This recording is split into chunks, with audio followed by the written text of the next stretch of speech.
Incumbent City Councillor Joe Bevilacqua is running for re-election for his second term. Previously, he was a former school committee member for the City of Haverhill. Prior to that, he was also the Economic Development Director for the City of Haverhill, along with becoming a city planner, and is presently the president of the Merrimack Valley Chamber of Commerce. Not like you don't have a lot of things to do, but if you want to get something done, get somebody busy to do it. Welcome to the program, Joe. Thank you, Frank, for having me, and thank you for the listeners and viewers who will be watching. You know, the fact is that there's a lot of things on the plate for the City of Haverhill. Things seem to be going well. The economy is okay. Big priorities for the city that you think are on the table are what right now? I think it's a great question, Frank. First of all, Haverhill's a great city. You know, I've lived here all my life, will live here for the rest of my life. My kids are raised here, my family's raised here. There are a number of issues that we have to work on. First, economic development and jobs is critical. We want to make sure that you have jobs for your family, for your friends, and for your grandkids. That's critically important. That's why I'm proud to have brought Haverhill's biggest and most impressive downtown development, Haverhill Heights, the Sal Napoli project, to downtown Haverhill. I've also worked with industries that help them grow and expand and have occupied vacant spaces, creating strong manufacturing jobs in the city of Haverhill. Public safety is a critical issue. We want to make sure our neighborhoods are safe, so we need a strong police and fire department to make sure that our young families feel safe in their neighborhoods, parents feel safe with their kids walking to school, and that the seniors are safe in their neighborhood enjoying their retirement years. Education is critical. As a former school committee member, I was proud to have worked on the building committees of Silver Hill, Golden Hill, Pentucket Lake, and Bradford Elementary Schools, for the rebuilding of Nettle School, for the rebuilding of the Haverhill High School, obviously for the Hunking School, and also now for the improvements that we're going to make at Whittier and Constantino School. I've always believed, and I said this every night at the school committee meeting when I was a school committee member, the most important facet of education is the teacher in the classroom, and I think that's critically important. We need strong neighborhoods, and I've worked with the neighborhood associations and working with them to address the concerns they've had in every part of the city of Haverhill. We need to protect our environment. And I was proud as city planner, as the planning director, to have preserved farms for all time, Frank. So when you go by those farms today, it's because we put them through the agricultural preservation program. So they're always going to be a farmland, open space. And I worked to create the first walking trail along the Merrimack River in conjunction with the National Park Service years ago, right across from Buttonwoods. That was the beginning of the walking trail. But we also built the first boardwalk behind Haverhill Bank years ago. That created what is now a magnificent trail, the Ferentini Trail, which is absolutely spectacular, in the loop along the Merrimack River. So I think it's a number of issues. It's public safety. It's jobs, it's education, it's protecting our neighborhoods, working with our neighborhoods, it's open space and environment. It's those types of issues, as well as I think a couple other issues that I think are very, very important. But I think those are the types of things. We need to make sure that our young working families can afford to live in the city of Haverhill. I'm not one of the city councilors that believe you can spend all your tax dollars as much as we want you to spend, because I don't think families work to spend taxes. I think families would rather spend their money on paying for their kids' education, paying their mortgage, saving up for that vacation. I don't think they said to their home and saying, all right, let me give more money to the city of Haverhill and spend as many tax dollars as I can. We need to be aggressive in spending our money wisely. We need to be effective in spending our tax dollars wisely, get our most dollar for the dollars that's spent. And so I don't tax to the max. I think it's important to preserve Haverhill as an affordable city for young working families alike, as well as for our seniors. We want to make sure that Haverhill remains affordable, but providing those great services, and I think we can do that. Joe, you saw a lot of history with major events occurring relative to the city of Haverhill in your capacity as a city planner and the economic development director, dating back that far and moving ahead forward to this date. I'm going to ask you a couple of questions on things that apparently are things that the city is going to have to confront in the very near future that is not on the table, and nobody's talking about it right now because it's not popular. But rather than being reactive to things that can happen, let's see if we can be a little proactive about this. And the two issues I want to be able to bring up are, number one, we're talking about the longevity, the life expectancy, the present landfill that we happen to have. We have the luxury of being able to go ahead and they collect our trash, they separate it for recycling and things of that type, and they take it down there. But once that land, and we get a tipping fee, I guess, from other communities that do that too. But once that's filled and closed, what happens? Okay.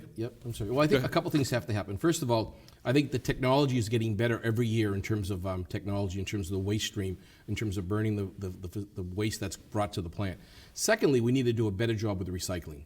We need to provide more opportunities and more incentive to recycle, because it's an issue that's affecting the world. You know, it's around the world that we see so much disposed improperly. So I think we have to do a much better job in terms of recycling. But it's something that we have to look at. In fact, you know, I do believe that Covanta is actually looking at better technology, more improvements. They're looking at this question as well. But as a former city planner, as the planning director, I understand the importance of planning for the future. And that's why I've suggested so many times before the city council that we need a plan for these items before they become a reality here. And that's something that I'm been frustrated that the council has not wanted to do as much. When we also take a look at the river, people say that one of the Haverhill's biggest assets happens to be the river. That's fine.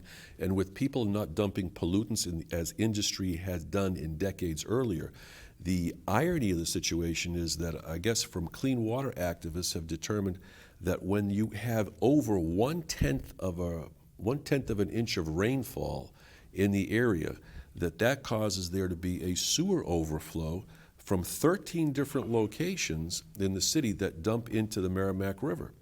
And people aren't aware of that. Frank, what is the irony, which I think absolutely makes no sense at all. I wasn't on the city council when the city agreed to these agreements in conjunction with the EPA that requires us to separate our stormwater from our sewer system. That's important to be done, but what needed to be done first was the stoppage of the overflow that you've talked about from these wastewater treatment plants upriver.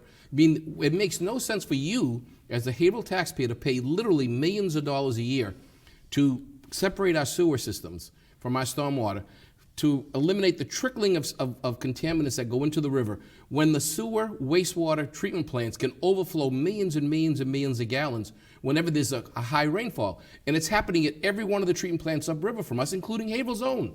It makes no sense at all. That should have been the priority, Frank, because we want to preserve our river. Is absolutely beautiful. As I mentioned, I worked to help build the first boardwalk along the Merrimack River. I worked to build the first walking trail along the Merrimack River. It is an absolute gem of opportunity, of simple environmental preservation, as well as beauty, as well as relaxation for our Haverhill residents.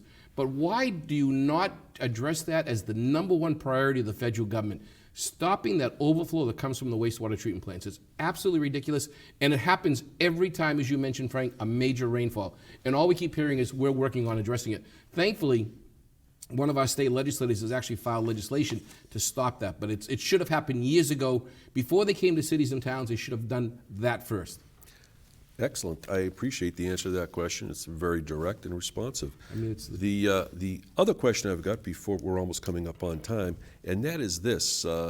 People will sometimes say, if you're moving along, it is a well-oiled machine, if you determine it as being that, and if it ain't broke, don't fix it.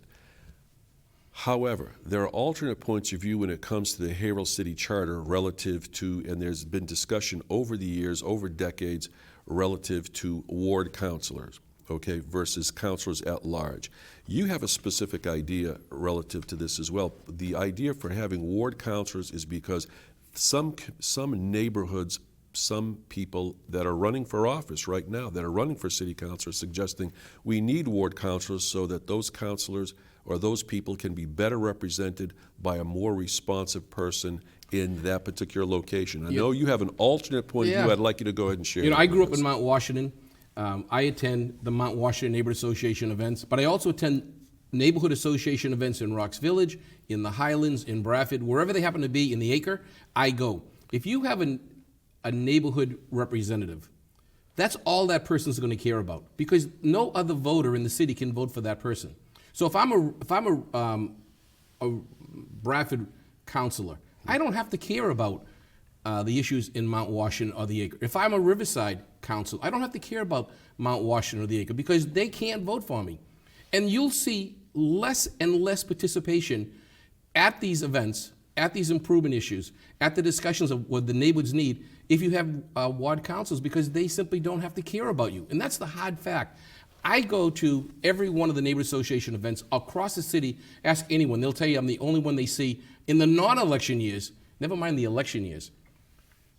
If you have ward councilors, it's simply preaching to those that think it's a great idea. But let me tell you honestly, it'll be less, it's actually easier to run as an incumbent for a ward council seat, because you'll spend less money and spend less time and less area to cover. It's a bad idea, Frank, for the city of Haverhill. I get you. That'll have to be the last word. Joe Bevilacqua, running for Haverhill City Council. Thanks very much for being here, and we wish you the best of luck. It can't be over already, Frank. It's time flies when you're having fun. We hope that this program has been a point of reference for you, and until next time, my name is Frank Novak, and thanks very much for watching. And remember, to vote on Election Day, Tuesday, November 5th.